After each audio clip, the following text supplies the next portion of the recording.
শুক্রবার মাঝরাত থেকে কার্যকর হয়েছে এক দেশ এক কর।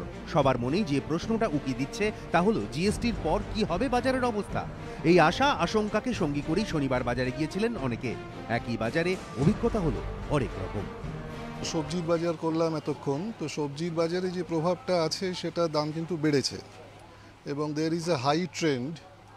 কিন্তু আমি জানি না এটা জিএসটি মানে whether it is a direct consequence of GST, maybe. এখন অবধি তো একই, যা দামে আগে কিনেছি সে একই দাম রয়েছে। এখন যে এমআরপি ছিল আগেকার সেই দামই এক্স্যাক্ট একই দাম নিচ্ছে।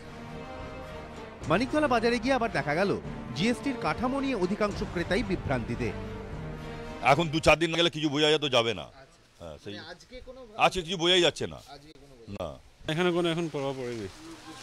কিছু এখনো দামের ক্ষেত্রে কোনো ফারাক এখন তো বোঝা যাচ্ছে না, দেখা যাক পরে 2-1 দিন পর কি হয়। ক্রেতারা যখন এরকম দোলাচলে ভুগছেন তখন পুরনো দামে মাল বিক্রি করছেন বহু বিক্রেতা।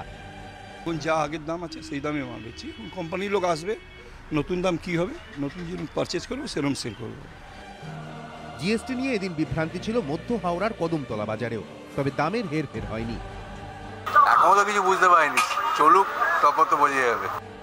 একটা জিনিস স্পষ্ট, বহু ব্যবসায়ীরই জিএসটি নিয়ে ধারণা স্পষ্ট নয়।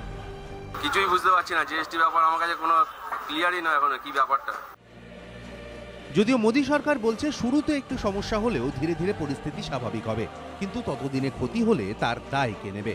প্রশ্ন বহু ছোট ব্যবসায়ীরই। সঞ্চয়ন মিত্র, অর্ণব মুখোপাধ্যায় ও সুমিত হালদার, এবিপি আনন্দ।